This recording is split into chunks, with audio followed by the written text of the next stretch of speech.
Mr. Clay, and, no, I'm fine. One second.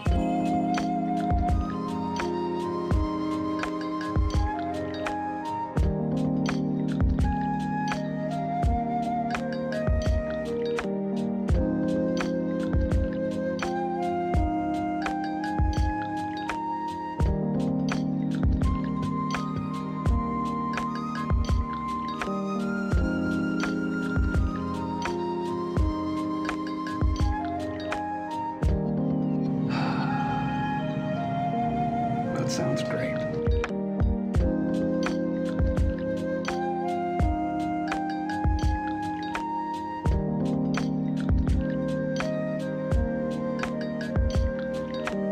I would love to try your tea. Please let me know what you think.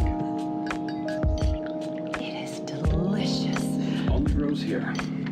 We've been tending this garden for generations. You're drinking dead people tea? Aren't we all? Yeah, that's very true. But you're like cultivating dead people for good tea. Aren't we all?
Please let me know, what can I do for you? Usually when people come here, it is because of some great tragedy. How may I alleviate your pain? Oh, well, Herr Clay, we come to you with a great tragedy. We recently lost one of our friends. And People who come here usually have. we aren't here to bury him. He's already in the ground. But we've come to avenge him, and we were hoping to find some help.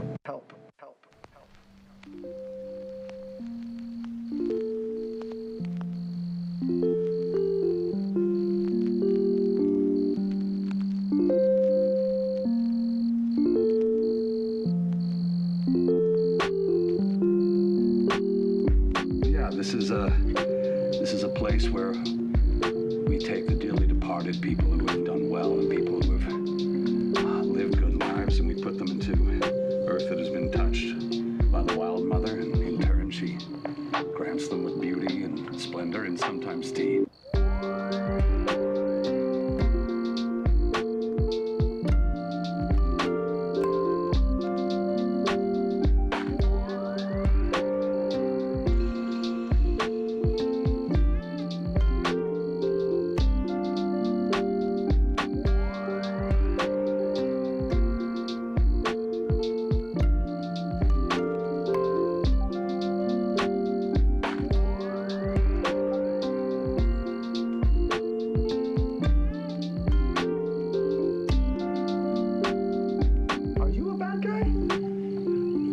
Honestly, I don't think I've really had enough experience to have an opinion on that. I'm a good gardener. What do you grow other than dead tea? I grow lilies, I grow mushrooms, moss. Mushrooms. Dead moss.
wasn't. I've been on my own for a while. It makes you get a little rambly.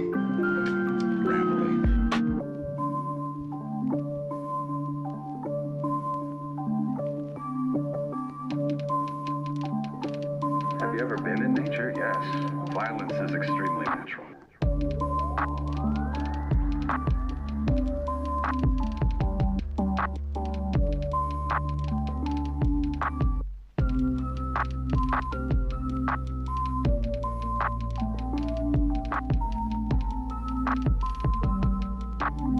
Somewhere there's a plant that needs some compost, and I'm happy to make Well, some more. good morning, People happy. stream.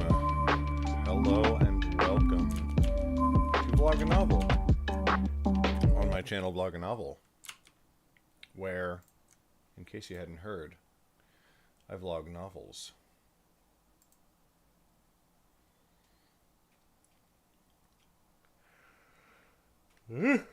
Oh.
All right, let's get in this booth.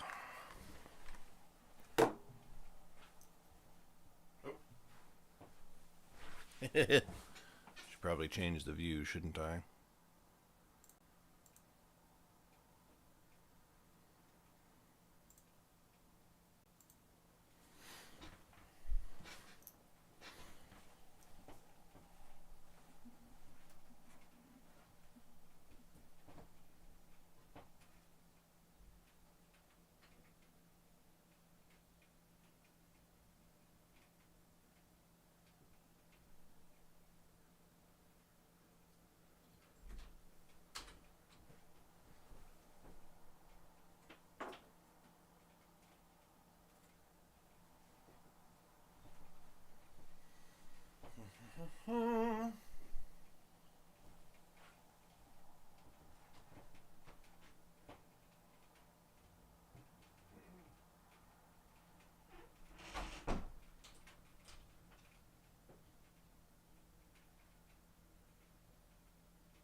Okay, let's go for 2 chapters today.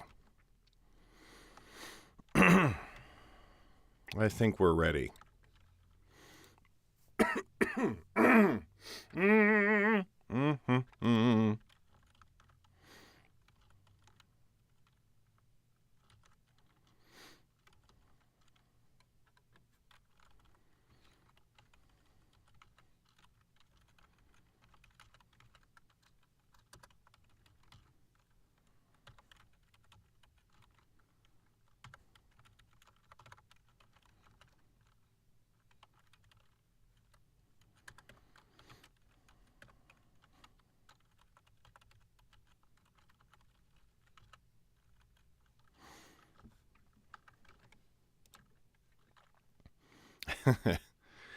Does my stream still say Elden Ring?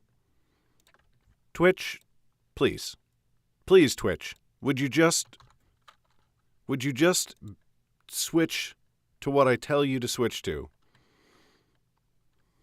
What's up, Melicangelo? Good morning. How you doing? Twitch, please. Okay. Now it should say writing or writers.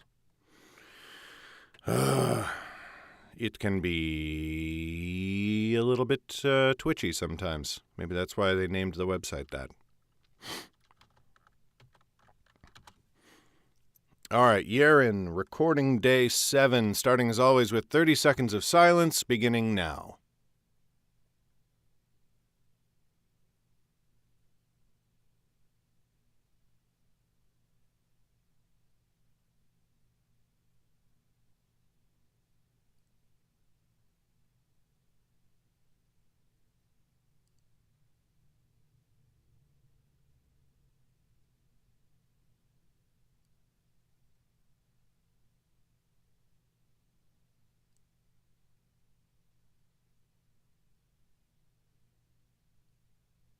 All right. There's a couple of really annoying sinus clicks in there, but I'm going to edit those out when it comes editing time. No, my webcam, it's annoying. My webcam is actually out in my office, but I'm in my sound recording booth. Look.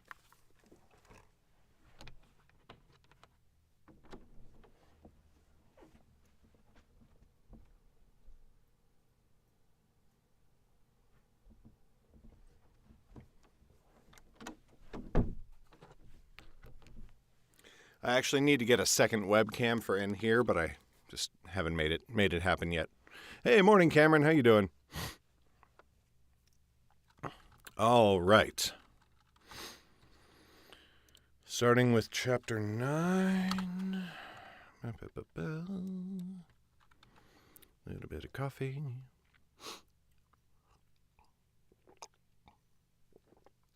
Oh.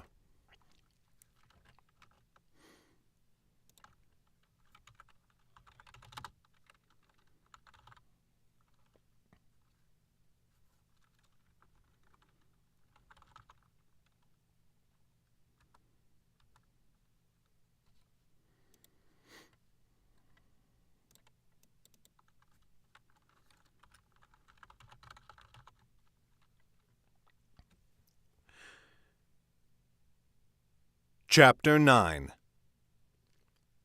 Yerrin, Chapter 9.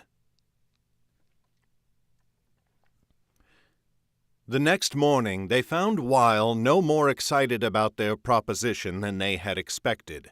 The merchant greeted them drowsily in a fine coat of blue with golden trim, but he walked around his apartment in bare feet. He had cleaned the place up somewhat during the night, and there were now several chairs upon which to sit. When Annis explained what had happened and what they guessed about Damaris's role in the rebellion, he waved his hand in dismissal. I have learned of King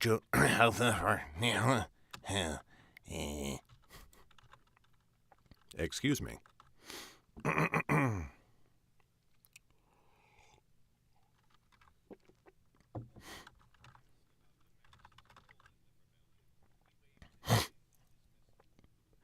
I have learned of King June's death already, of course, and furthermore I know who has succeeded him. The man's name is Wojin, and he is June's uncle. Was, I should say. And I had already guessed that Damaris might have played some small part, though I am glad, of course, to hear it corroborated by such a capable mind as the Yerrin girls. Ah, well, our meeting has been a blessed one, and I have enjoyed every instant of it. Your departure aggrieves me, but I suppose it is fate's cruel wont to force such bitter partings. Lauren gave him a faint smile. Then let your poetic heart rejoice, smuggler. We do not mean to part ways with you at all. I need someone to get me into Danfon, and that person must be well acquainted with secret ways and passages that the king's law would not use. Who better for such a purpose than the great and honorable businessman Weil? Weil tried to turn his expression into a smile, but it only became something of a grimace. I might have guessed that would be your aim, but your words are truer than you know. I am great and honorable, but I am a businessman above all. You mean to end a rebellion. There is little profit in such a scheme, and therefore I decline to offer my further service. Only the poorest of merchants can find no profit in a war, said Annis. Surely you can find some way to draw coin from a venture like ours. All humor left Weil's eyes. He leaned over his thick table, planting his hands flat upon it. I enjoy my jibes with you, girl, but never insult me that way again. I am no war hawk. The sudden vehemence in his voice surprised Lauren, and she felt ashamed without truly knowing why. Even Annis was taken back.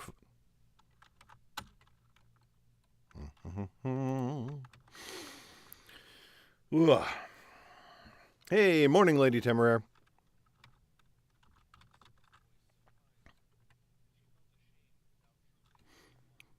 Even Annis was taken aback for a moment, and Jem stared at Weil with wide eyes. Our apologies, said Lauren carefully. Indeed, I would not work with one who earned coin from the death of others. But we do need you, and our cause is honorable. We do not aim to join the war in Dorsey, but to end the far greater war across all of Underrealm. If you help us, you will be serving the cause of the High King herself. Can you not imagine that she would be grateful for such aid? How full might your coffers be after she expressed that gratitude? Weil drew back for a moment, pinching his chin between two fingers. But then he shook his head. My coffers are plentiful, and from dealings that are far less dangerous. Less dangerous, but still beyond the king's law, said Lauren. I am the Nightblade. I serve the High King directly. Imagine it, Weil. Imagine me in her council chamber, speaking to her of your bravery. Imagine her scrawling a writ upon parchment, a writ of amnesty for your past, shall we call them indiscretions? Annis stared at Lauren in surprise, but only for a moment before recovering. Think of it, Weil, she said. A bank account full of the High King's gold, and a paper that absolves you from past crimes. You could become an honest businessman at last, making far more coin than you do now, and never fearing a constable's noose. Even my family would avoid you if you had the High King's favor. Twice Weil opened his mouth to answer, pointing his finger at them as if to... Get him, girls.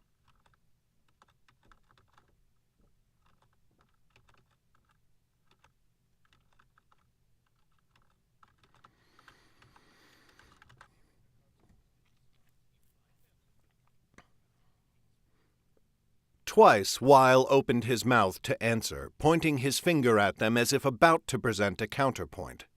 Twice he closed his mouth again, looking off distantly as thoughts seemed to flit behind his eyes. In the end he tilted his head at them with a wide smile. I will admit you present an attractive offer, though you hide insults within it. Excuse me.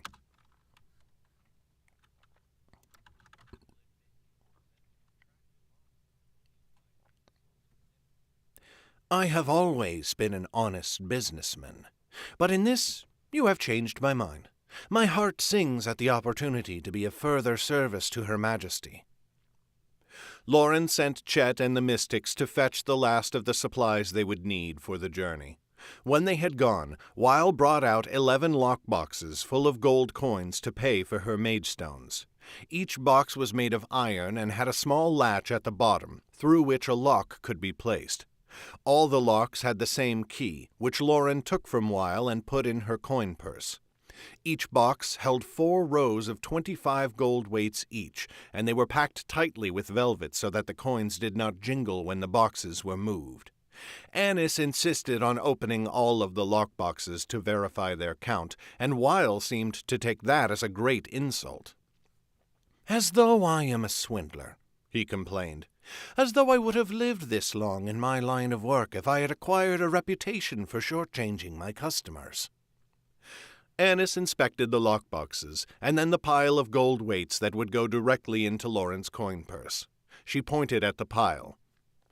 There are 38 coins here where there should be 40. Weil's eyes darted to the pile. He picked it up and fingered through it before looking at Annis uneasily.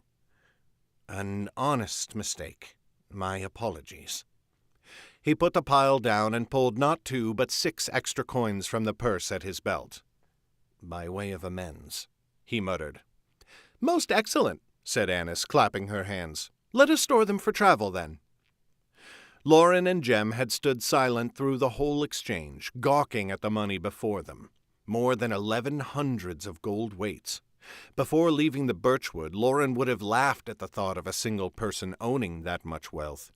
Since then, of course, she had learned that some people had much more, but to see such riches laid out before her and know they were her own, she suddenly understood the gold lust in the tales of...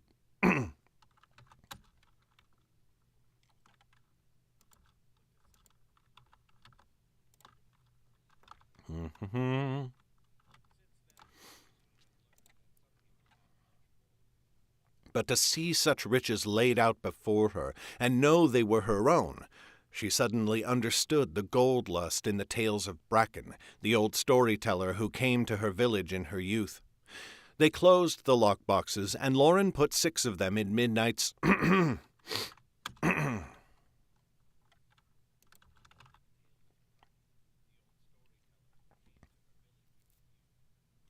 They closed the lockboxes, and Lauren put 6 of them in Midnight's saddlebags. The other 5 went into the bags of the horse that Jem and Annis shared. They ate an early midday meal and rode from the city just before noon. Lauren feared that with the news from last night they might...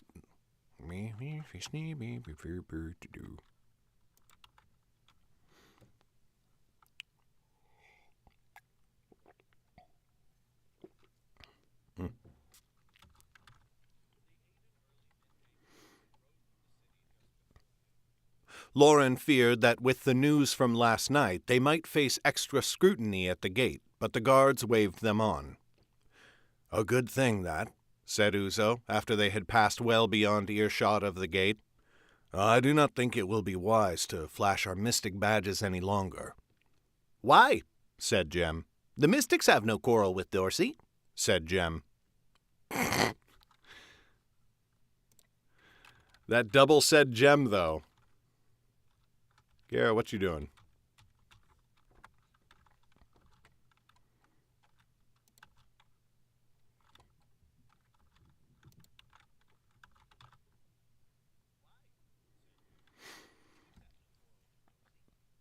Uzo scoffed. "Do you think our order is free from the politics of the 9 kingdoms? Every mystic vows to serve no king but the High King, and now the Dorshans have declared the High King their enemy." Lauren glanced over her shoulder. "What about the mystics in Bertram itself?" she said. "Are they not in danger?" Shiun and Uzo looked at each other uneasily, but this time it was Shiun who spoke. "I do not think so. Not so far from the capital. Not yet. Our holdings in Bertram are strong, and the Dorshans would be loath to assault them without a pressing reason. As long as the mystics do not take overt action against Dorsey, they should be safe. In Danfon itself, things may be different." That thought remained with Lauren for a long while. She knew the mystics had a presence in almost every great city across the 9 kingdoms, a castle here, a fortress there, sometimes in the heart of the population, sometimes in long-distant wilderness. But now the mystics in Dorsey were cut off from the rest of their order, and now that she thought of it, so were the mystics in Dulmoon.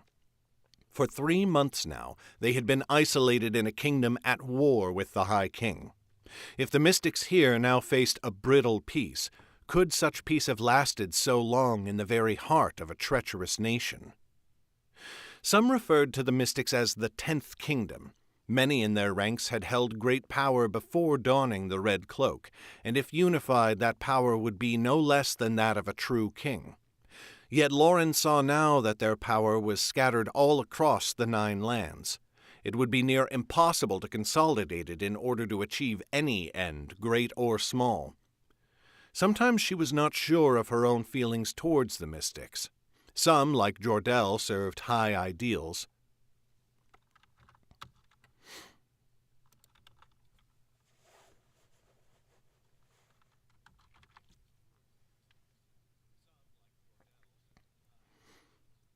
Others, like Uzo and Shiun, were honorable enough soldiers, willing to follow orders and fight for the greater good. Lauren had met others who were self-serving and hungry for power. But she did not relish the thought of small pockets of the red-cloaked warriors suddenly finding themselves isolated in rebellious kingdoms, there to wait until the king finally decided to eliminate them. It was only a short ride from the gates of Bertram to the King's Road, and from the...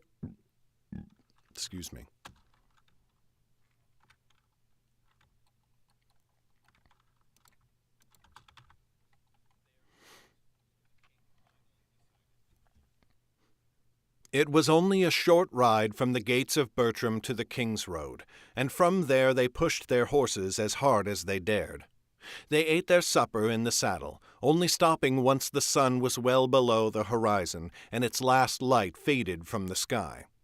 The hard ride brought them to the beginning of the Moon's Light Pass, the southern route that would take them through the mountains to Dorsey's northeastern reaches. The next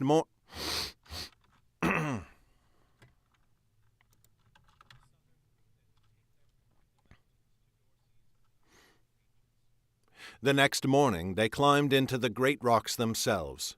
As a section of the King's Road, the pass was well tended. The road was laid in stone, and in many places it went straight through the mountains themselves, where large clefts had been cut as if by a giant's axe. But it was a steep climb even so, and in some places the road had no choice but to cut back and forth, following the contours of the land. The mountains were beautiful in the last days of winter. The well-cleared road left the travelers a great deal of unused attention to study their mighty peaks and splendid valleys. It struck Lauren how different this mountain range could be at different points along its length. She had first seen the great rocks to the south, where they had ridden with Jordell. Those peaks were high, but they were somewhat gentle, and the summer sun had painted their gray cliffs and stones in hues of warm red. Then they had come to the great rocks in the north, searching for Damaris and the stronghold of Yawamba. There the mountains rose into the sky like knives, mighty and sheer, but still covered in green, for the jungle climbed even to their utmost heights. The range they rode through now was somewhere in the middle. Though the peaks had been tamed by human hands, they still stood proud and regal, and each was covered in snow like a robe of office. Indeed,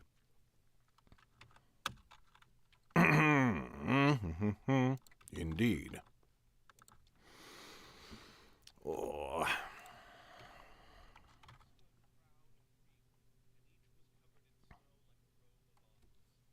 Indeed, when the sun bathed the slopes. Oof, this is going to be tough.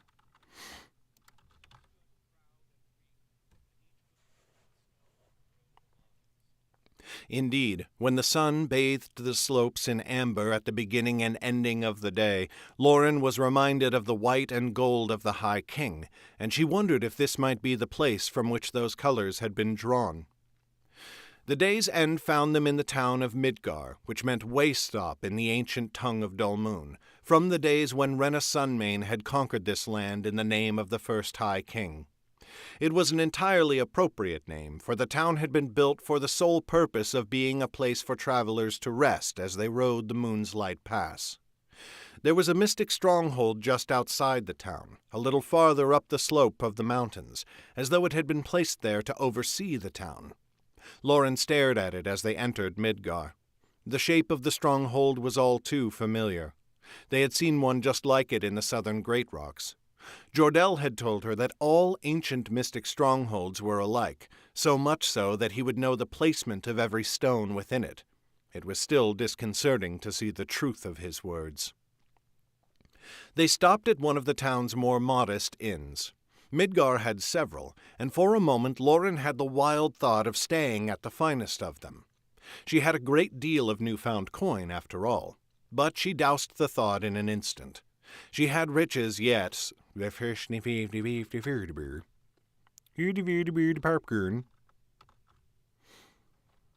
Hallo, Beepend. Oh, jury duty, fun stuff.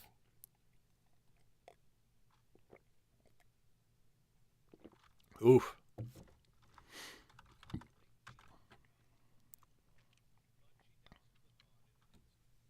She had riches, yes, but she would not hold them long if she spent them too freely. So she guided the party towards the meanest-looking inn, which was called the Jolly Rat, though Weil protested mightily. "I have visited Midgar before, and I can tell you the Jolly Rat is aptly named," he said.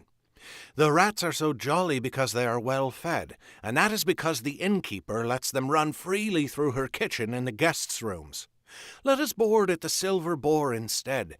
If they have the same cook as the last time I was here, you will never taste finer boiled carrots in all your life." "We stay at the Jolly Rat," said Lauren, "though you may go and eat your supper at the Silver Boar if you wish, and pay for it as well. Weil sniffed.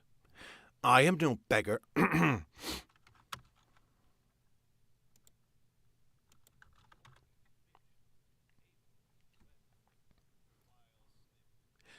I am no beggar who must accept free meals, especially when they are served in such a place.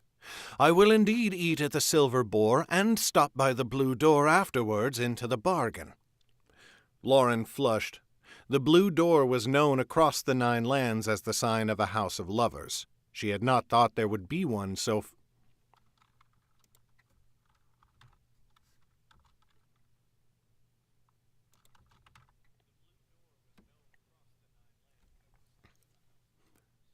She had not thought there would be one here, so far from any city. What you do is your own business as long as you use your own coin. But since I would rather not leave you alone to do it, take Shiyun with you. You can buy her dinner as well. Weil scowled. Shiyun smirked at him, but then she shook her head at Lauren. If I may make a suggestion, Nightblade, send Uzo instead. He will be just as fine as a guard, and he would likely get some use out of the Blue Door, whereas I would not. Indeed, Uzo looked surprisingly eager. Lauren nodded at once. Of course. I'm sorry I did not think of it already, Uzo, after your service in Bertram. Uzo ducked his head. Do not trouble yourself, Nightblade. And thank you. Weil's expression had darkened still further at the prospect of paying for Uzo's lover as well as his dinner. But the smuggler took one last dark look at the Jolly Rat and turned on his heel, beckoning Uzo to follow him. Uzo threw a wink over his shoulder and went. With a little smile, Lauren watched them go before leading the others into the common room of the Jolly Rat. They quickly secured a room and stables and then bought dinner. Lauren thought it looked a bit meager, but nowhere near so bad as Weil had made it sound. Indeed, they had stayed in far worse places in their travels. Jem spoke up as they settled into their seats. Is it wise to let Weil go off, do you think? If he puts his mind to it, he might yet evade Uzo. He will not, said Annis. The prospect of the reward at the end of this journey will keep him close. Indeed, Lord.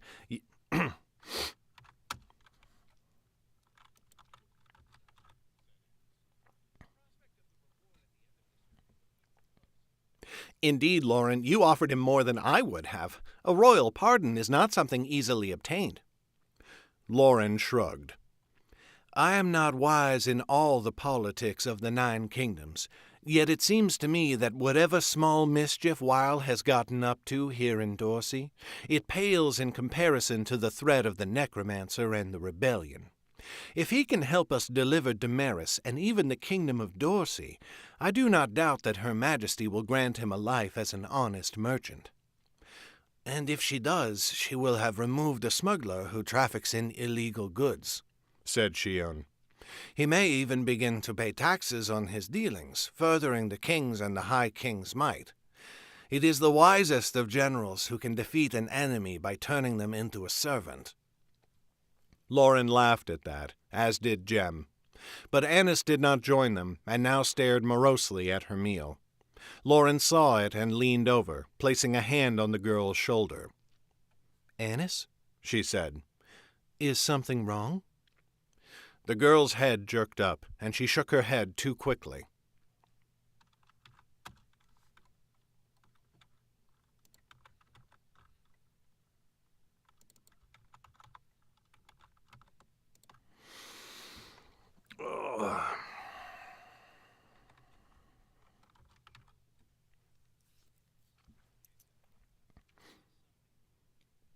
The girl's gaze jerked up, and she shook her head too quickly. Not at all, she said. My thoughts are far away. Forgive me. Lauren frowned. She glanced briefly at the others around the table and then back to Annis. Come, let us take a walk together. No, we should eat, said Annis. Yet you have scarcely touched your food, said Lauren, pointing into the girl's bowl. Stand and walk before I am forced to drag you.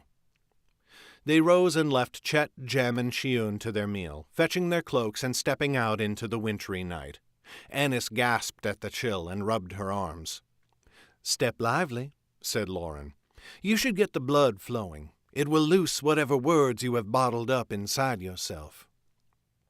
"It is no great matter, truly," said Annis. "I know I am only being foolish, yet I still find myself shocked that Dorsey joined the rebellion. It is difficult to imagine a greater disaster for the High King, and it was orchestrated by my own mother." "Your mother's misdeeds are not yours, and they never have been," said Lauren. "I know that, yet we are in pursuit of her, and I have bent all my thought towards finding her. I should have seen this coming." Annis spoke faster and faster. "But then again, should I have been able to predict it? Why should I? My mother is much older, and it seems infinitely more cunning. I have begun to think this is a fool's errand. The two of us chasing her across the kingdom, I mean. It seems that we run off on one mad course of action after another. Yes, it seems like the right thing to do every time, but what if we are only making things worse? Lauren put a hand on Annis's shoulder and squeezed. Not hard, but just enough to get her attention. Annis's words cut off at once, and she looked up. Lauren smiled gently. "I am sorry," said Annis. "Babbling is a difficult habit to break." "You are being too harsh with yourself, as usual," said Lauren. "It is as you said. Damaris must have been planning this rebellion for some time. If we had not followed her to Uwamba and then to Dorsey, this still would have happened. And furthermore, she would be sitting safe in a stronghold of power, one that even the High King's armies might have had trouble removing her from. Mayhap our actions have forced her hand sooner than she wished to reveal it."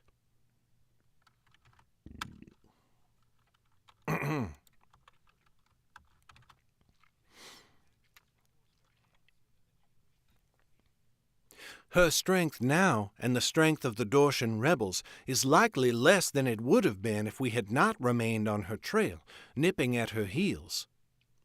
Annis Annis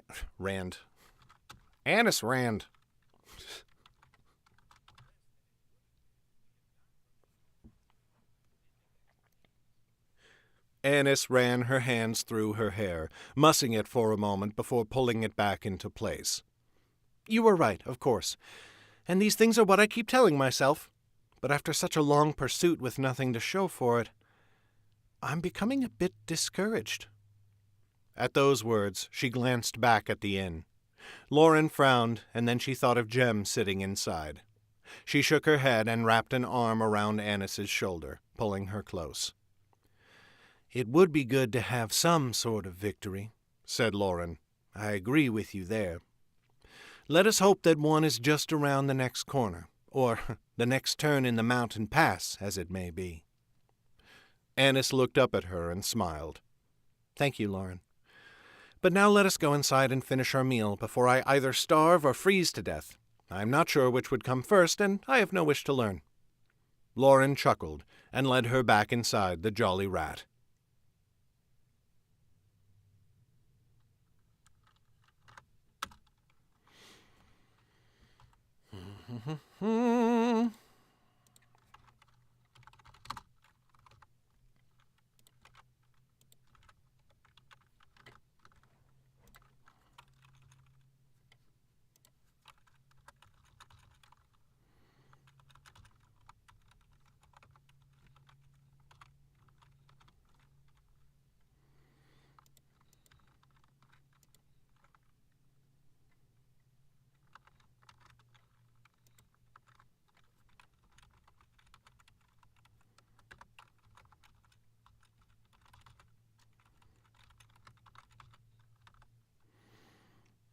Okay. All right, yeah. Next chapter is not too bad, so we're going to power through and do it. I am going to refresh my coffee, however.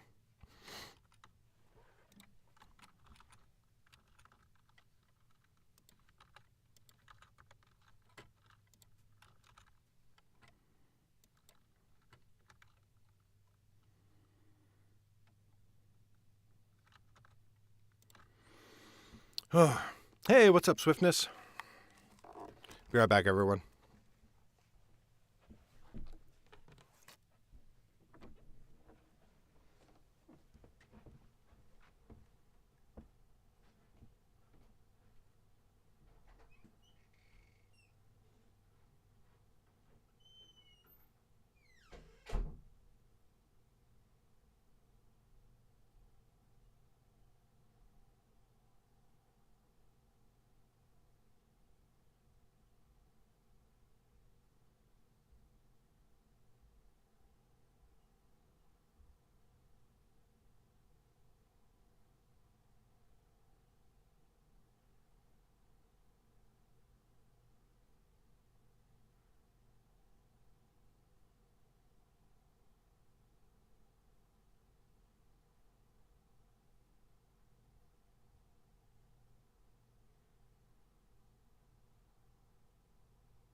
Coffee.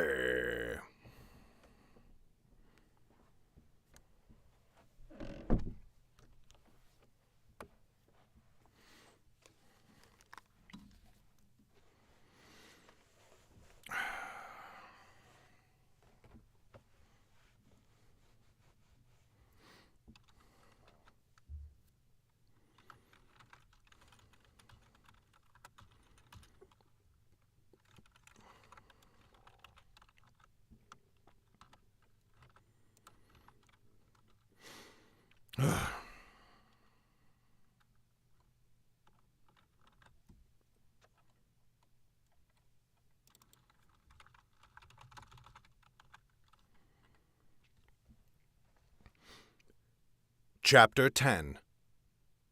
Yerrin, Chapter 10.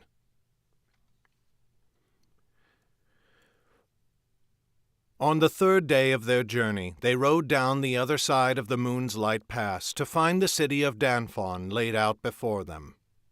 Dorsey's capital had been built at the very feet of the Great Rocks. There the river Marsden spilled from the foothills, winding its way north and east until it joined the Sky Tongue to form the border between Dorsey and Feldemar. The Marsden flowed throughout the year, for winter's chill was too weak to tame its mighty current this far north. Danfon... Ooh, hello, stomach. Ooh, boy.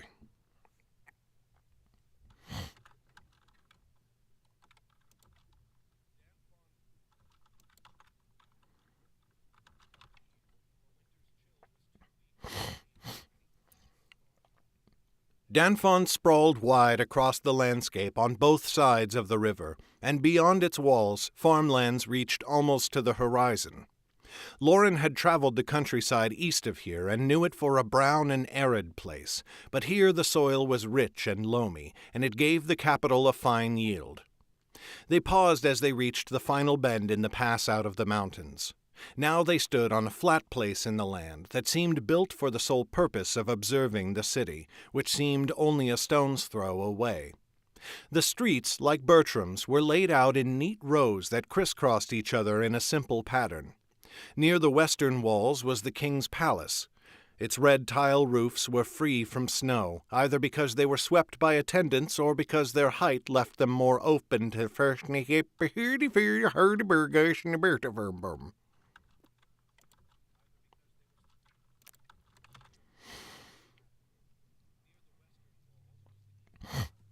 Its red tile roofs were free from snow, either because they were swept by attendants or because their height left them more open to sunlight. The tiles shone proud in the midst of the city, like a pattern of rubies set on a veil of white lace. Lauren was struck by a feeling both unsettling and all too familiar. She had seen the place before. Her dream had not shown it from this angle, but still she knew it. And when she turned, she saw the great rocks looming above her just the same. The world seemed to spin around her for a moment, and she clutched tight at the horn of Midnight's saddle. The mare blew a loud snort, as though she sensed Lauren's disquiet. "Welcome to Danfon," said Weil. Despite the city's splendor, the smuggler looked at it with an uptoned nurse. He looked at it with an upturned nose.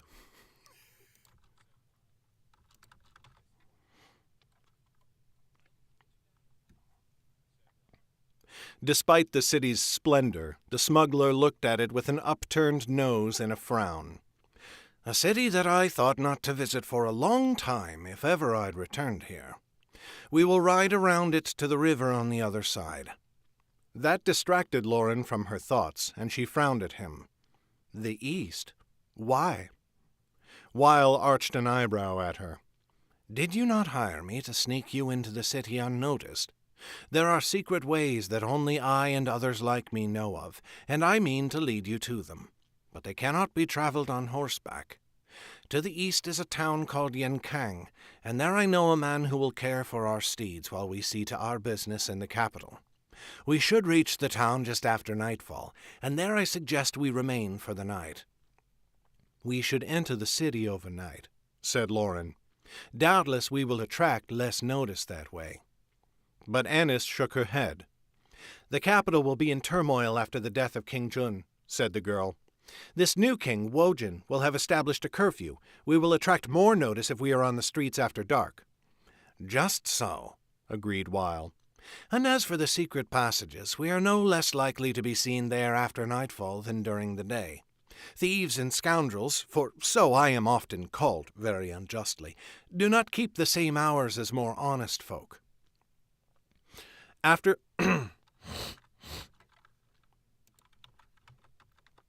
I love Weil. He's such a piece of shit. In the best way. Ugh.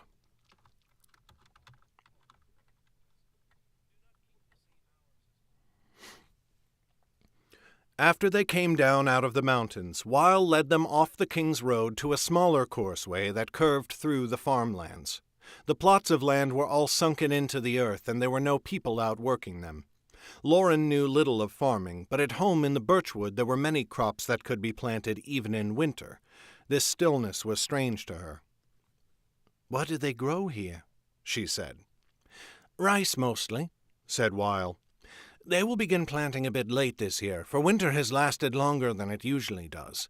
But the capital does not lack for food stores, and the king takes good care of his people when the seasons are unkind."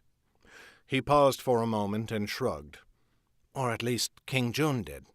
I know very little of Wojin's temperament, nor how he will care for his citizens."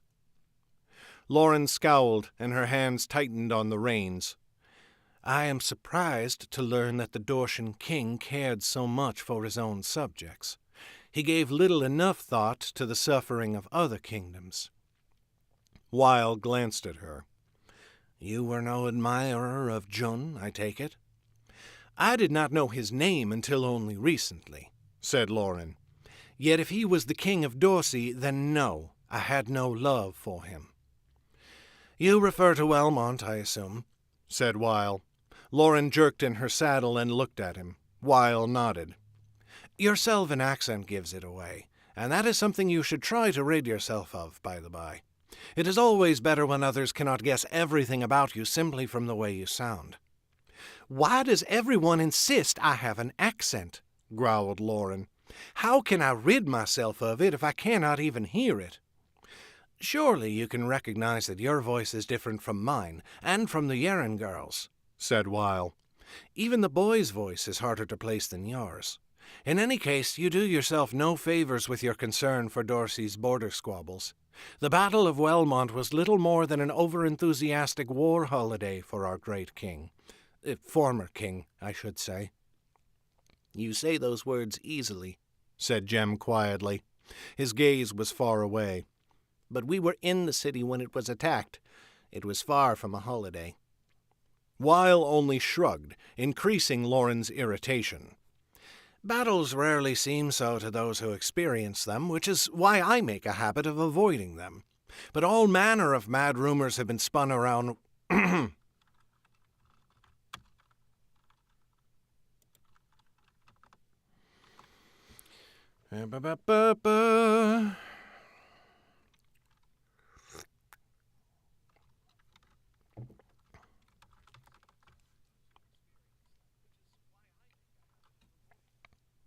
But all manner of mad rumors have been spun about Welmont since that attack. Something happened there, they say, that has turned the greatest heads in all the 9 lands. Annis arched an eyebrow. "I presume you include yourself in that company?" Weil shook his head quickly. "Oh, no, dear girl. I count myself an honest man of great wit, but I am aware of my own insignificance. I am no mighty figure in the affairs of the 9 kingdoms, nor would I wish to be so. A life of good food and good wine and some little excitement is enough for me." Lauren did not wish to speak further of Welmont, but Jem turned to the smuggler with interest. "What did you mean before?" he said. "What happened at Welmont?" Weil shrugged. "Rumors and speculation fly, but the truth is not so easily found. It seems that certain powerful parties have been trying to conceal the truth of the matter, and that is most my first."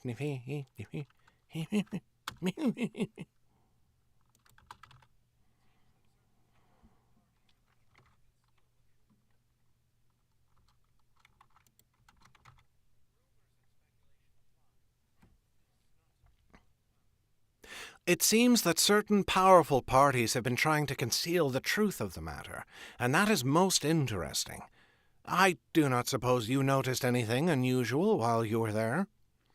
"Other than the battle itself?" said Jem. "That was unusual enough for me." "Enough of this talk," said Lauren. "I do not wish to hear more about Wellmont." "As you wish," said Weil. The party fell silent for a time. They followed the road in its wide loop around Danfon to where it met the Marsden half a league to the east. There they found a great construct of stone and iron, with many great pipes sticking out of the river bank to empty into the waters. Excuse me.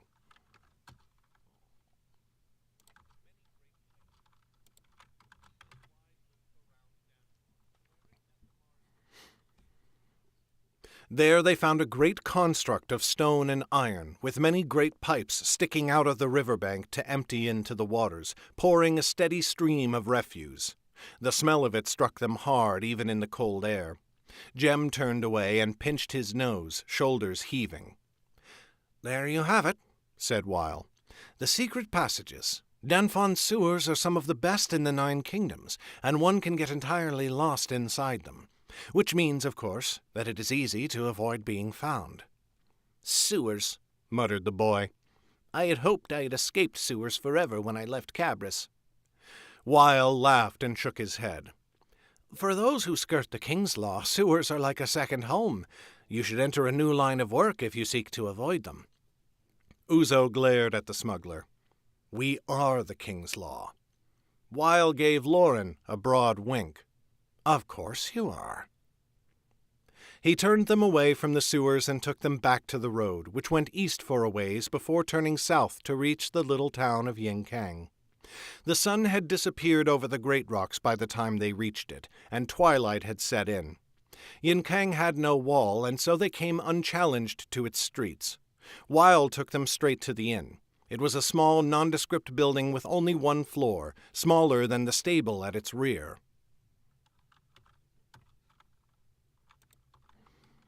All right, I got to use the restroom real quick.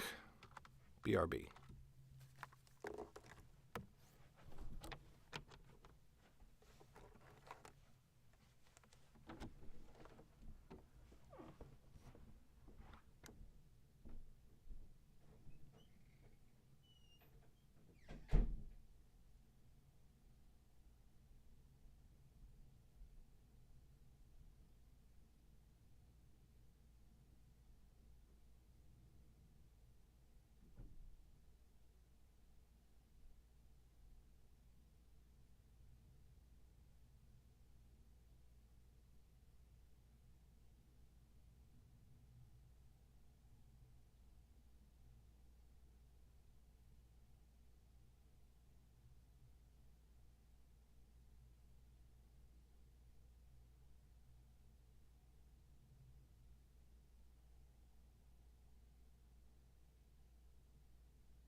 Okay, let's wrap this sucker up and get back to editing. Get back to editing, then play some Elden Ring. See that? That was a song. Was it a good song? That's for history to decide. I can't judge these things in the moment. I prefer cultural historians to look back and then, they can tell me. They can tell me how great were my contributions to this society that we live in. We live in a society. I'm getting close to the end of my voice. I got to wrap this up.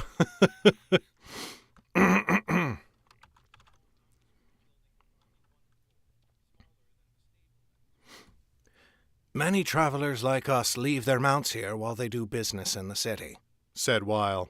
This place was built to take better care of horses than humans. The innkeeper, a spindly man with a thin beard, took their coin without comment and directed them to 3 rooms where they spent the night. They woke before dawn, dragging Jem from bed as usual, and set off for the capital.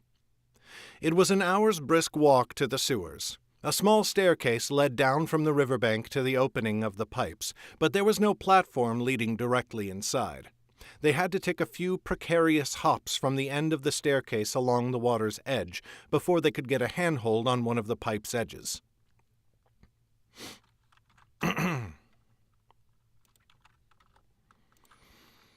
Hey, morning, Josh.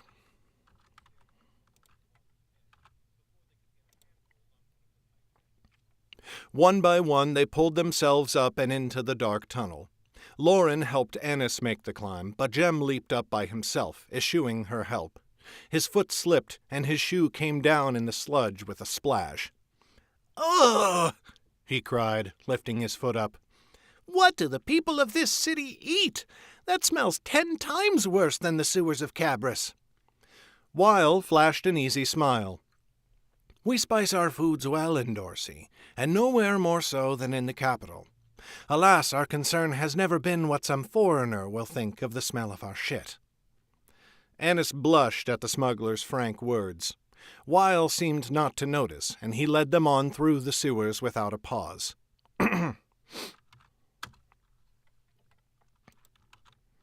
Fun fact, that might be the first shit in the Nightblade epic.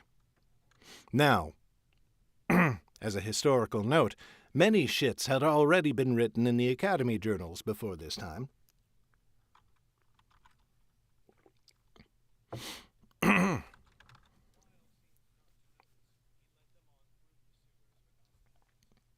The passages twisted and turned, intersecting with each other in such a confusing manner that Lauren was lost almost at once. Soon the smell of the tunnels became little more than a background sensation in her mind.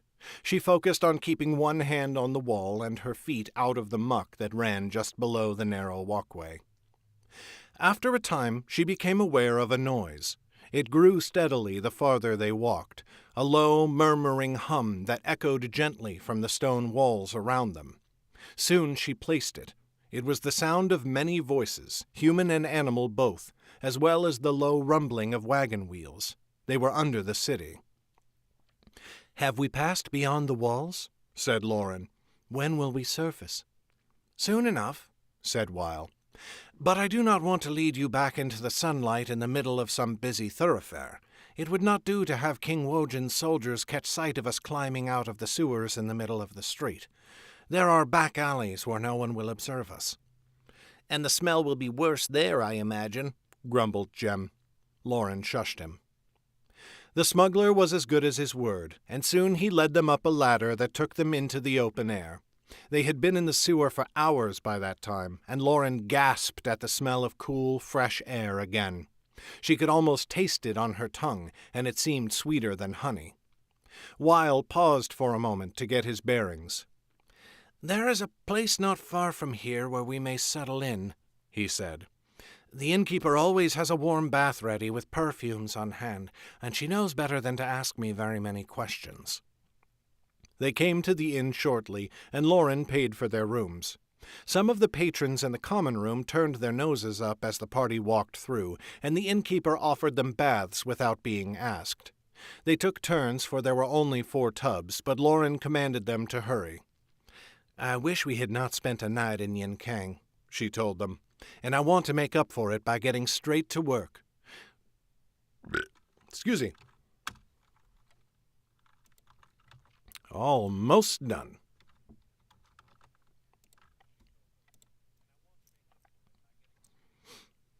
I would rather not rest until we have spent at least some time in the city learning what we can. After they were refreshed, they ate a quick meal and planned their next move. Weil had many contacts in the city, but he did not think it wise to bring a large party with him when he went to visit them. "Take Shiyun with you," said Lauren.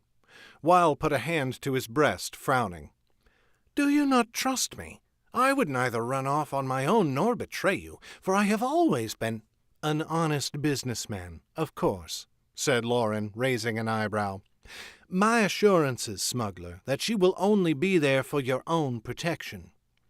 His smile grew somewhat forced, but he bowed gracefully in his chair. "Of course. How thoughtful of you." The rest of us will get The rest of us forgot what we sound like. We have an accent, the accent of a country girl from Selvin. "The rest of us will get a feel for the city's mood," said Lauren. "Chet and Uzo visit some taverns and inns, any place that the city folk gather to have a drink. See what they think about the new king, and whether or not anyone has noticed the presence of the family Yerrin within the city walls. I will take Annis and Jim with me and visit shops. We can tell them we are gathering supplies to go on a journey. Let us try to get a few tongues wagging while we barter for prices."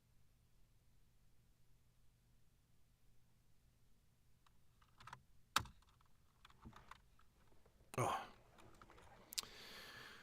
Okay. Okay.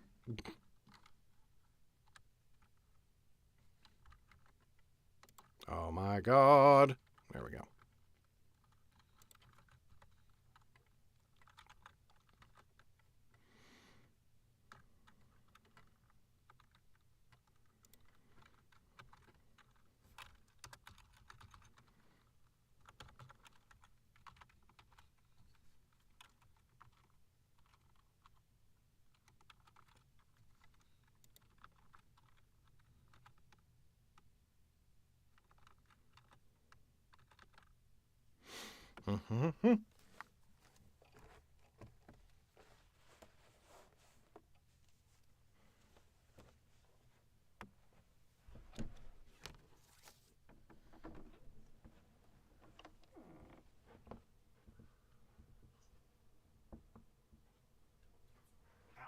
Fuck. Ow, ow, ow.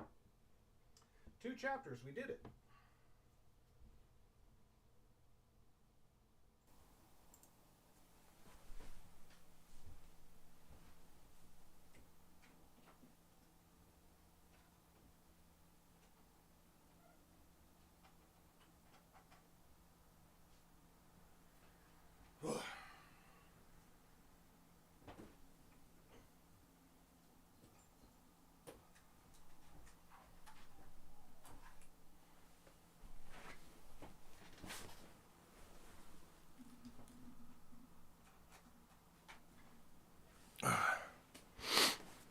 Okay.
Chapter 16, okay.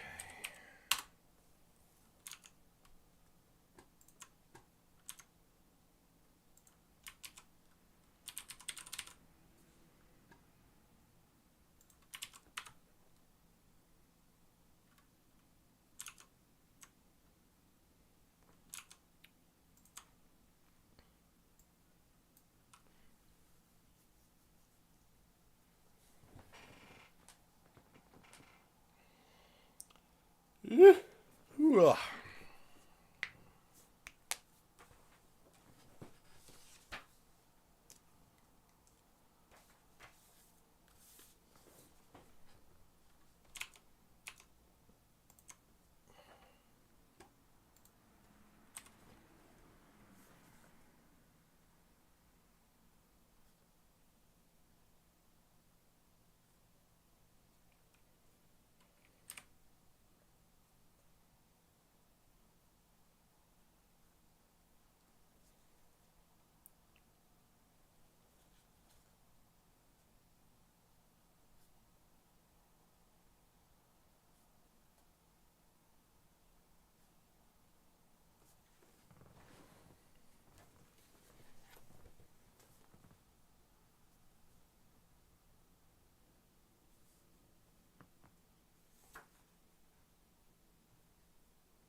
Would that get us through chapter 10? You motherfucker. No, not you. You.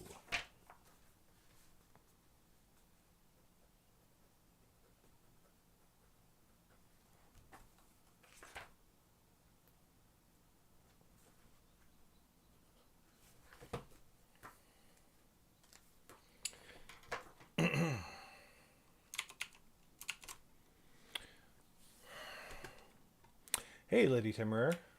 Sorry I missed your hello.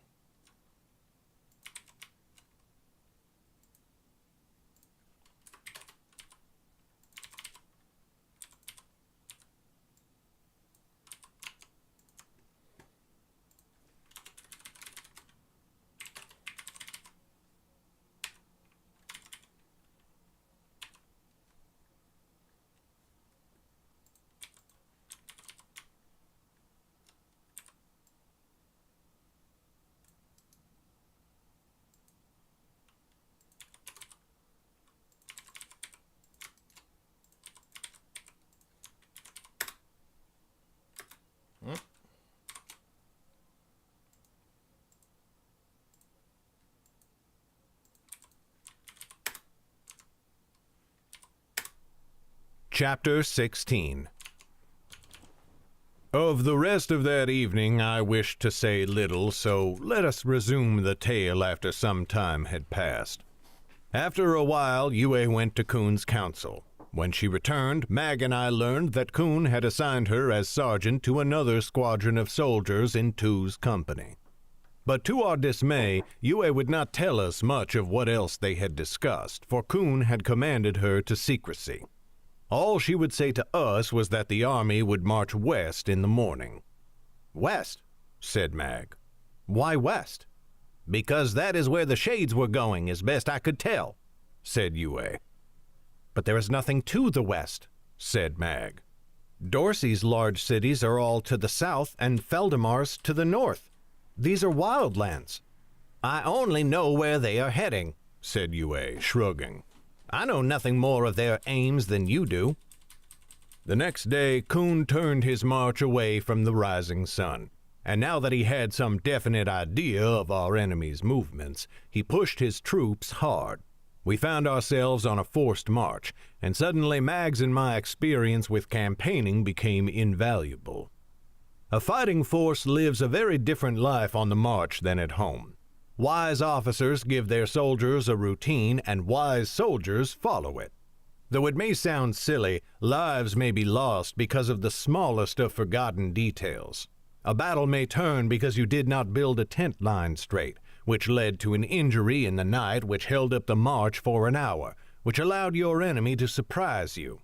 Or you may arrive to battle exhausted because many in the camp were woken by the commotion of the night before. There were also smaller tricks to make the journey easier for each soldier. On the first night of our westward march, I came upon Jian unloading her whole pack and laying out all its items. "You would do better to save your effort," I told her. "I doubt you will use half those things tonight, and then you will only have to pack them again in the morning." She paused, frowning down at her pack and pushing back her rakish hair. "But I did not bring much. It only takes a few moments." "A few moments now may seem trivial," I told her, "but in the morning you will be even more tired and sore than you are now.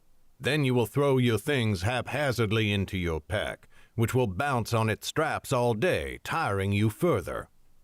"Trust him, girl," said Halan, whose own tent was nearby. His fiery beard jumped as he pointed up at me.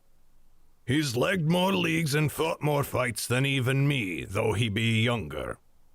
Jian shrugged. "Very well. I suppose I will listen to so very many years of experience." "Fair enough," I said with a smirk.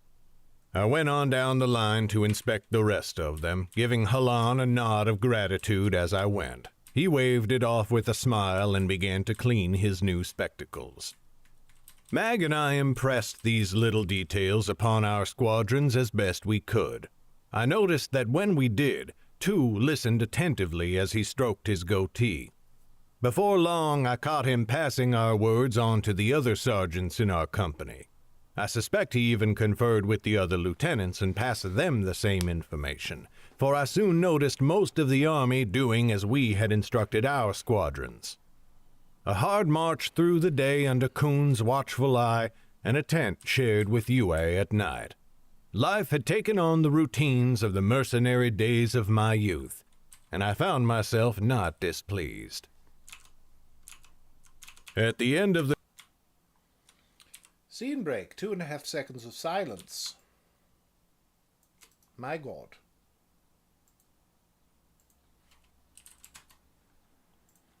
It's what I thought. That's what I thought you'd say, you dumb fucking horse.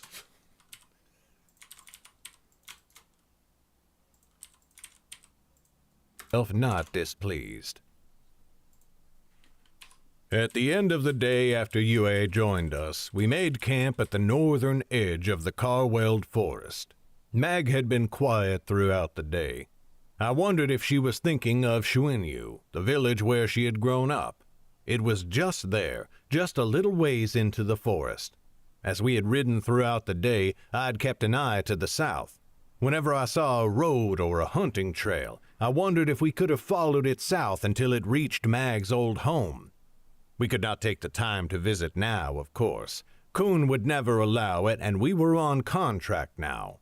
We were bound to remain with the army until our next stop in a town or city, on pain of punishment. Yet I was filled with a sudden desire to go to Xuanyu, to see the streets that Mag walked as a child, to visit the people who had known her when she was young. "You were very quiet," said Yue, driving such thoughts away. "What troubles you?" We were sitting side by side as we ate our supper. Everyone had left us to eat alone, which I appreciated. I had been surrounded by bodies and shouting voices all day during the march. Now it was by bodies and shouting voices all day. Probably won't be able to fix this one. Oh, maybe. Ooh, look at that ugly. Look at how ugly all that is. Oof. Ugh.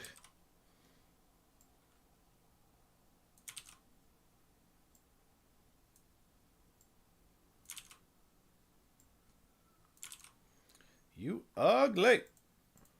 Surrounded by bodies and shouting voices all day during the march. Hey, look at us. Look at us fixing mouth noise. I had been surrounded by bodies and shouting voices all day during the march.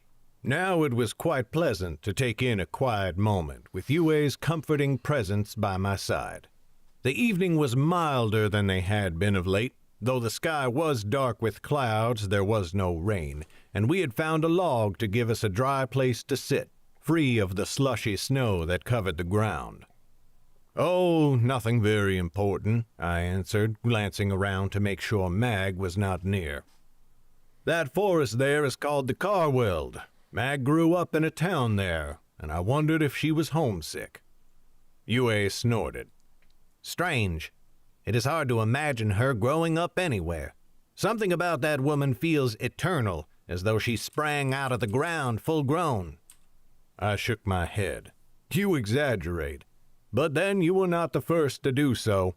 Many people see her remarkable skill at fighting and ascribe all sorts of other wild notions to her. I suppose I've been guilty of it myself. Mayhap that was why I was so surprised, though I should not have been, to learn she had had a whole life before we ever met." "Of course she did," said Yue. "We all do. You scarcely know anything about me in the time before we met, and I know precious little of you, aside from what happened to you in precious little." Clicky click. Look at that click. Look how big that is compared to the waveform around it.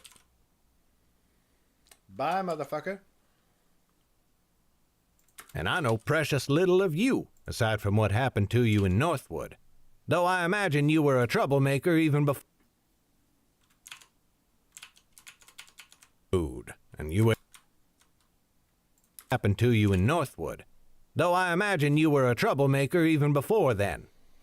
That cast a dark pall over my mood, and Yue saw it. She frowned, leaning forwards to get a better look at me. "What?" she said. "What is it?" I had a sudden urge to avoid her gaze. "The Battle of Northwood was a dark day," I said. "But the time before it was hardly better. I had not thought of it in some time." Her brows rose. "It must have been bad for you to compare it to Northwood." "It was," I said. "I lost it." I cut myself short.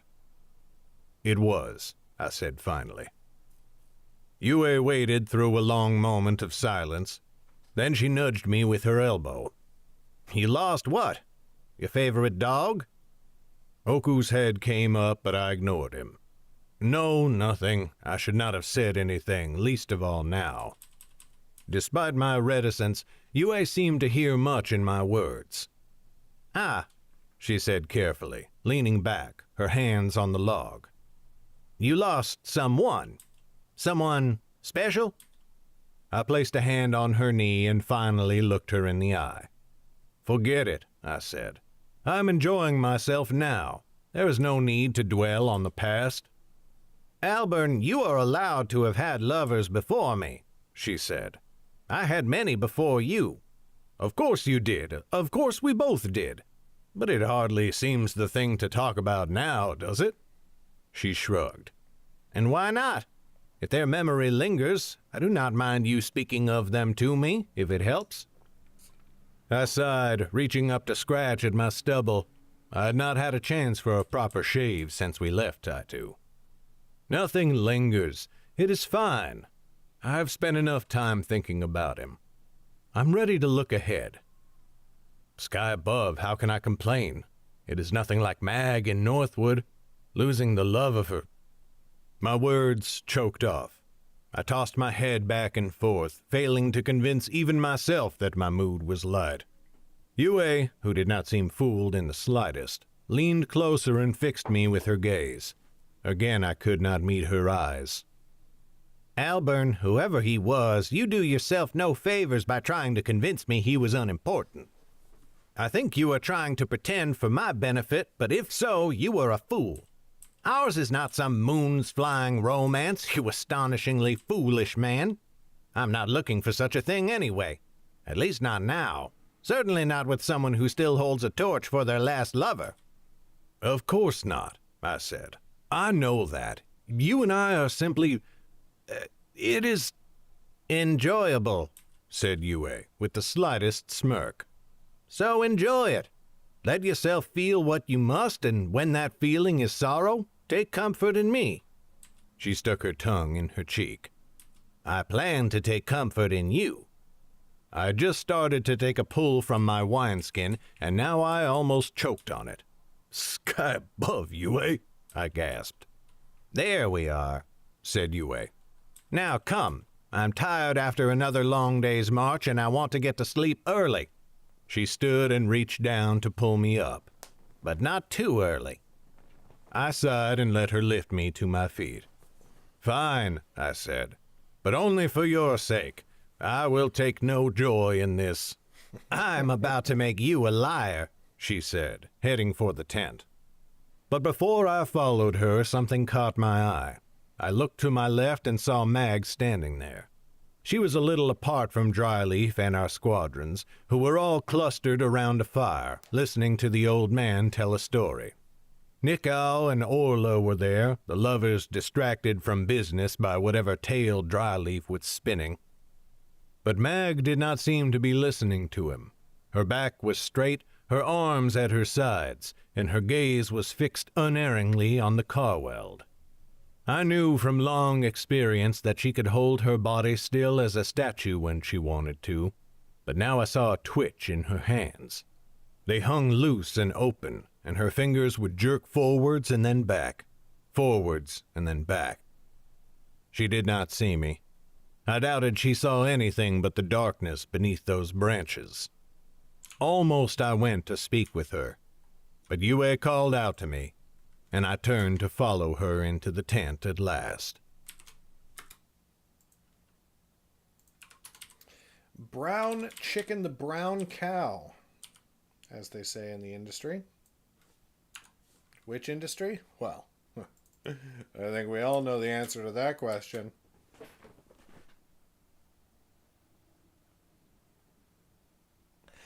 I don't know. I don't know the answer to that question.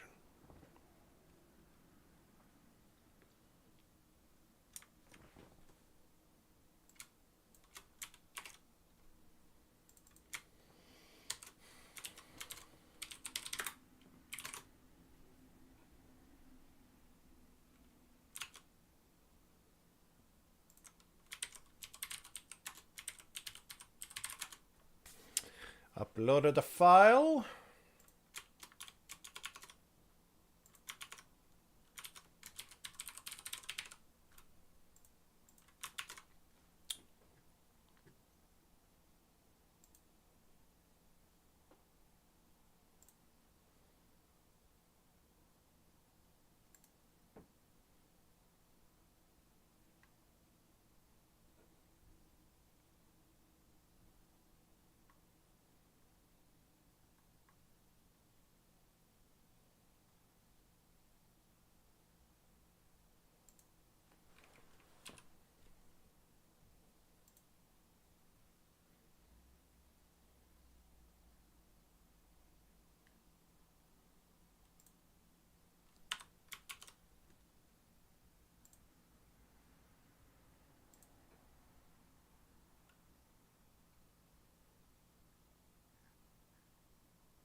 Loaded and labeled.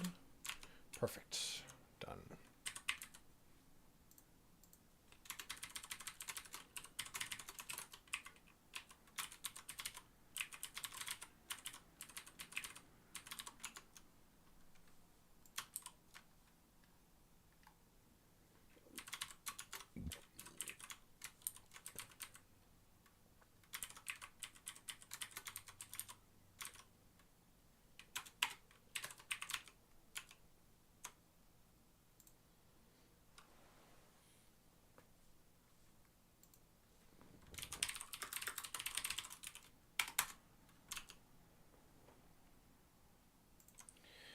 Okay.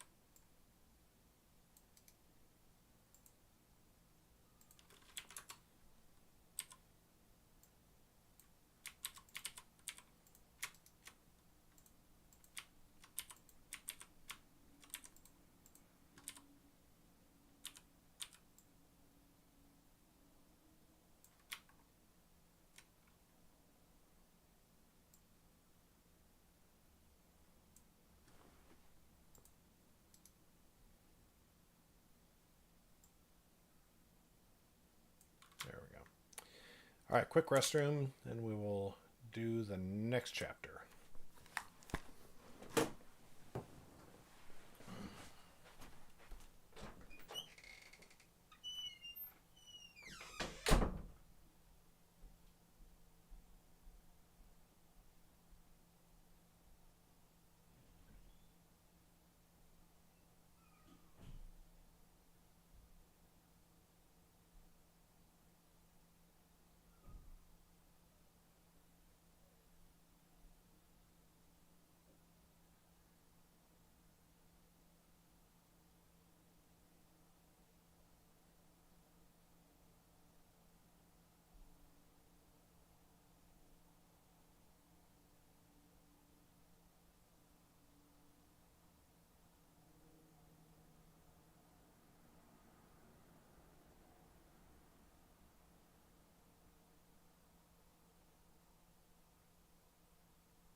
Okay, one more chapter.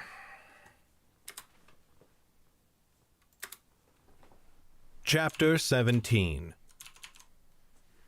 Our march now took us into open wilderness, with no real roads to speed our journey. Still, we made a good pace west, clearing almost 4 leagues each day. On the 3rd day, we turned from our somewhat northwesterly course to aim southwest, passing from a land of broken hills to one of rivers and marshes. Kuhn seemed to know the region well, for he led us unerringly around the worst delays in the land. On the 5th day, we reached a town called Quan Shu on the banks of the river Marsden. There we found a bridge, and after crossing, we camped beyond the western borders of the town that night. Captain Kuhn did not let us spend any time within the walls speaking to Quan Shu's inhabitants. I believe he did not wish us to spread any word of who we were or what our mission was. But he sent his nephew, Zhen, and some other mystics into the town, probably to seek information about the shades. On the 6th day, Kuhn stopped the march about an hour earlier than expected. While we halted on the road, waiting, Kuhn and his advisors deliberated ahead of us. I was about to ask Tu if he wanted to see what was the matter when Kuhn sent out the order to make camp for the night. The sun was still a good hour or two above the horizon. I could think of only one reason why we would halt early. If Kuhn thought we were to meet our enemy in battle soon, he would want to keep his army as fresh as possible. But I kept these thoughts to myself as I directed my squadron in building their tents. Then my attention caught on a messenger approaching from the head of the camp, where Kuhn's tent was being built. The woman went to Tu and spoke quietly with him before leaving at a brisk pace, heading farther back down the column. Tu stood looking after her for a moment, fingers on his chin, before he sought me out and motioned me over to him. "Trouble?" I asked. "No," said Tu. "Only a summons to speak with the captain. I may not be gone long, but just in case, would you have one of your soldiers build my tent for me?" "I will see to it myself," I said, "and your stakes will not be as shaky as they have been in recent days." His expression lightened and he rolled his eyes. "Not everyone is as seasoned a campaigner as you are." I placed a hand to my chest, raising my eyebrows in mock affront.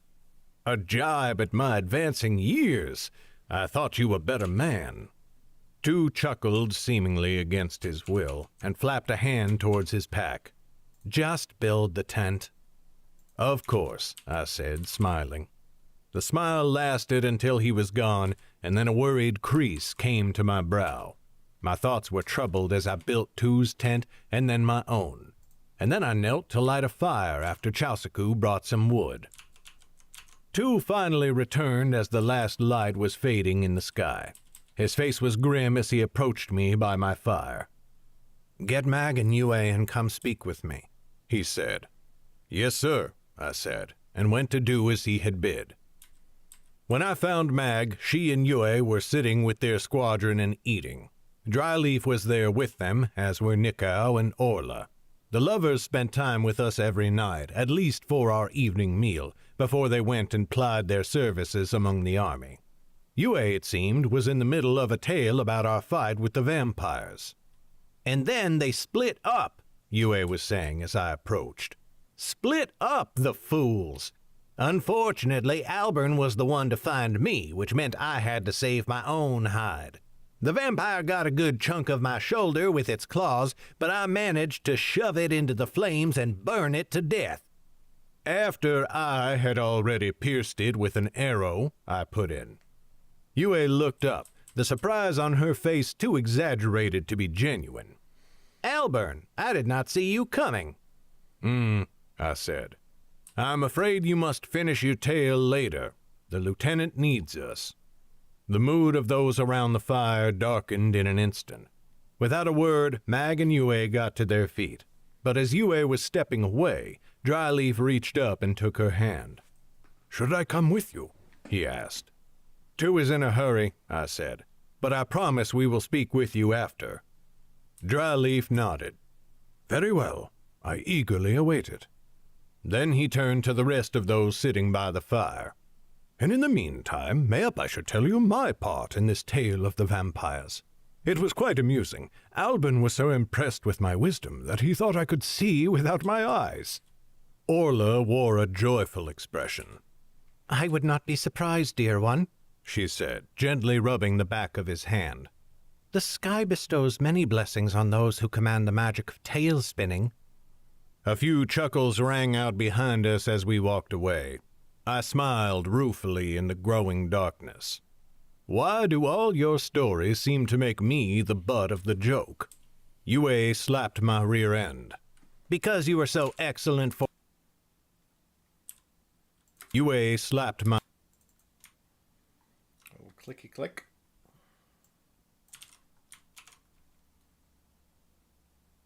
Yue slapped my rear end.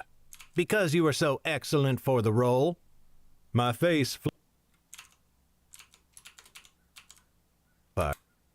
for the role. My face flamed, and I hoped they could not see it in the sparse light of the campfires we passed. Mag, however, ignored our flirting. "Do you know what this business is with two?" she asked. "I do not," I said. But the moment the march stopped, the captain summoned all the lieutenants, and I noticed that we did not march as long as we could have today. "I noticed that too," said Mag. Yue glanced back and forth between us. "What does that mean?" "Captain Zhu may be trying to save our strength," said Mag. "And there is only one reason he might do that, which is to have us ready for a battle he believes is imminent."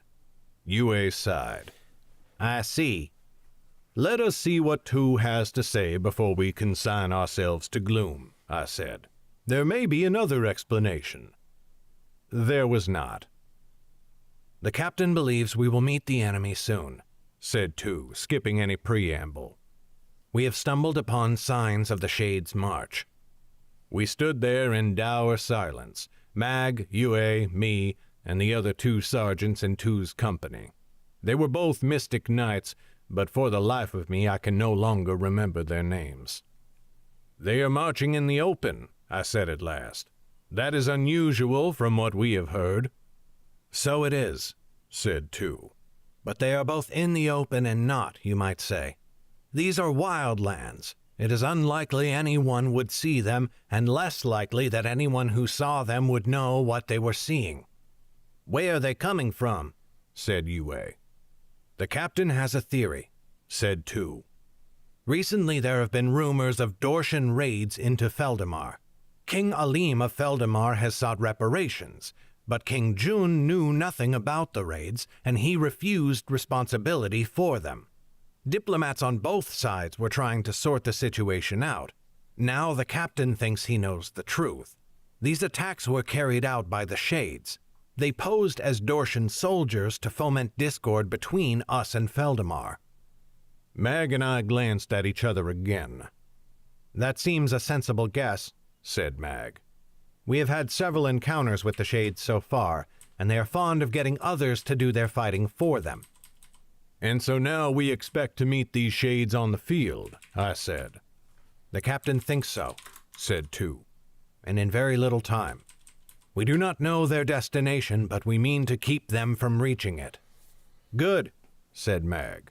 "What does he need from us?" "Only to be ready," said Tu, scratching his goatee. "And to make sure your squadrons are ready as well. You all have good heads on your shoulders and at least some experience in a fight. The same cannot be said for everyone, and at least some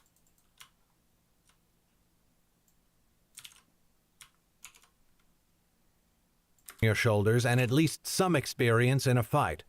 The same cannot be said for everyone you command.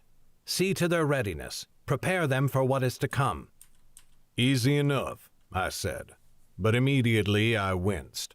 Or rather, easy enough to understand. Of course, it is no simple thing to prepare someone for their first battle. Yue arched an eyebrow at me. I wonder what was wrong with me that when we first met I thought you had such a silver tongue." I rolled my eyes at her before addressing Tu again. "We will see it done, sir. Let us know if there is any other way we can be of service." Then I turned and looked Yue dead in the eye. And my tongue may not be silvered, but it has received no complaints of late. I turned on my heel and left, while Mag nearly collapsed trying to hold back her laughter. Yue went beet red and failed to muster any retort.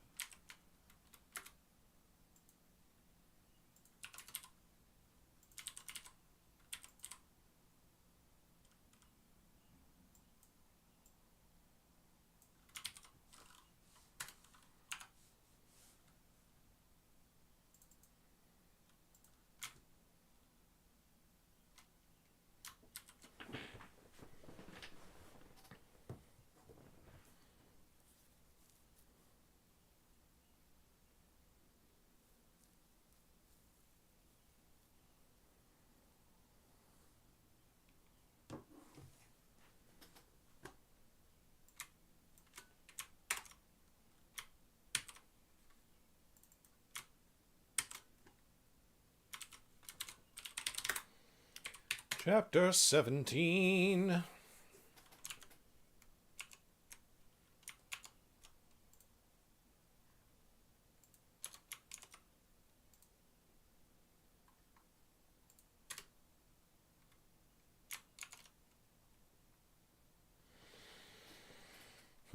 All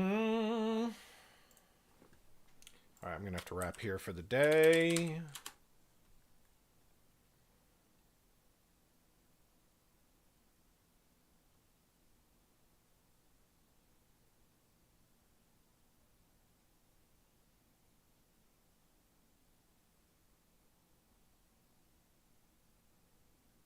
Wait, what?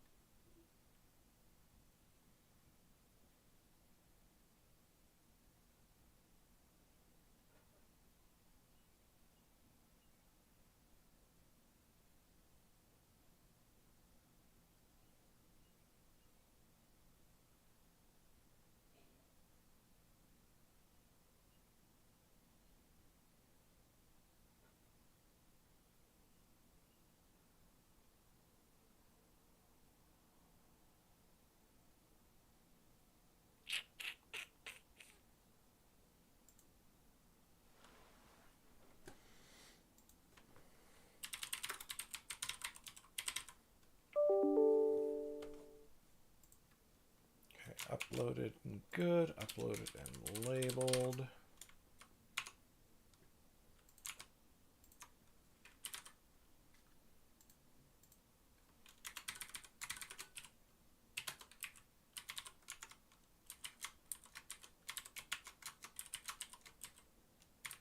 All right.